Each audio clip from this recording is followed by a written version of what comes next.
তো আজকে আমি করবো একটা ভয়ানক রিচুয়াল, আর এই রিচুয়ালের মাধ্যমে আমি ডাকবো সারা সারিতার আত্মাকে, তাও আবার রাত 3:20 সময় নিজেরই ঘরে। তো জানি না এর শেষ পরিণতি কি হতে চলেছে। ভিডিও শুরুর আগে তোমাদের একটু সারা সারিতা সম্পর্কে বলে দেই। তো সারা সারিতা ছিল দুটো টুইন সিস্টার, যারা থাকতো মেক্সিকো নামক একটা জায়গাতে। আর ওদের স্বভাব অনেকটাই অন্যরকম ছিল, কারণ তারা ছিল লুসিফারের মেয়ে। আর লুসিফার জানো কি? God of devil. তো একদিন স্কুলের দারোয়ান সারাকে ধরে কোনোটা অজানা কারণে মেরে দেয়, আর সেটা তার বোন সারিতা দেখে নেয় এবং তাকেও সে মেরে দেয়। লুসিফার তখন খুবই রেগে যায়। এই রিচুয়ালটা করলে নাকি তাদের অতৃপ্ত আত্মা আবারও জেগে উঠবে। তো গাইস, এখন বাজে ঠিক রাত 3:20। আই হোপ এটাই বেস্ট সময় তাদের ডাকার জন্য। তো চলো গাইস, এবার আমি কোশ্চেন করব এই কয়েনটার মাধ্যমে, ওরা উত্তর দেবে। তোমরা কি সত্যি আছো? গাইস হেড পড়েছে। ও মাই গড, তাহলে ওটা সত্যি সত্যি আছে। গাইস আমার তো এখন থেকে কেমন ভয় ভয় করছে। তো গাইস চলো ভিডিও শুরু করে ওদেরকে জিজ্ঞেস করে নিই যে আমাদের এই রিচুয়ালটা করা ঠিক হচ্ছে কিনা।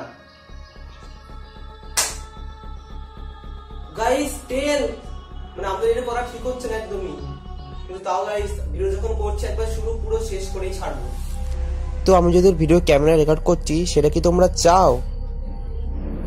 তো গাইস দেখি কি পড়েছে, এবার তোমরা আগে দেখো। গাইস ওরা চায় না আমি ওদের ভিডিও করি। তো এখন আমি একটা ভয়ানক প্রশ্ন ওদেরকে জিজ্ঞেস করব, আর সেটা হলো তোমরা কি আমার আশেপাশেই রয়েছো? তোমরা আগে দেখো গাইস কি পড়েছে, হেড না টেল? হেড। ও মাই গড। তো গাইস আর বেশি ডিস্টার্ব করাটা আমার মনে হয় ওদের ঠিক হবে। এমনি তোকে সামনে আরেকটা খতরনাক প্রশ্ন করবো, আর সেটা হচ্ছে ভিডিওটা শেষ হলে তুমি কি আমার কোনো ক্ষতি করবে? তো দেখা যাক এই প্রশ্নের উত্তরে কি আসে। হেড।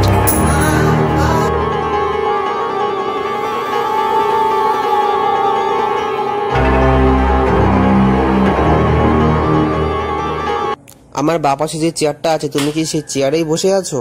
দেখি গাইস এবার কি পড়েছে। হেড। ও মাই গড, হেড।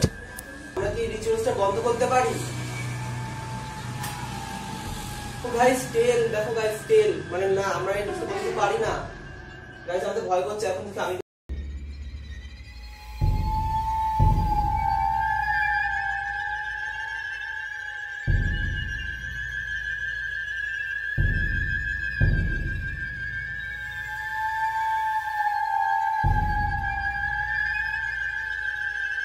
আমি সারা, তোমাদের যদি কোনো প্রশ্ন থাকে কমেন্টে বলো। তো গাইস ভিডিওটা তোমাদের কেমন লাগলো অবশ্যই কমেন্টে বলো। আর লাস্ট পার্টটা কিন্তু ডোন্ট টেক সিরিয়াসলি, ওইটা জাস্ট একটা আমি অ্যাক্টিং করেছি, মানে একদম তোমার ইজিলি না, ওটা কোনো কিছুই না, ওটা আমি জাস্ট নিজের মন থেকে করেছি তোমাদের একটু এন্টারটেইন করার জন্য। ফুটবলে সত্যি কি কিছু হয়? সত্যি কি প্যারানর্মাল বলে কিছু জিনিস আদৌ পৃথিবীতে আছে? এসব রিচুয়ালস গুলো আমরা যে করি, অনেকেই করে, এসব কি সত্যি সত্যি হয়?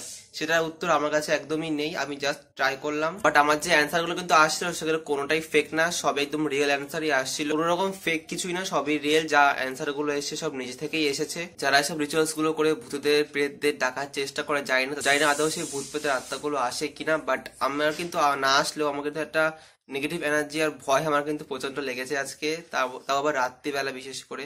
যাই হোক ভিডিওটা এত ছিল, আর বেশি বড় করছি না, জানি না কেমন কি হলো। তো দেখা হচ্ছে এরকম একটা এক্সাইটিং ভ্লগের সঙ্গে, ততক্ষণ খুব ভালো থাকো সবাই, টাটা।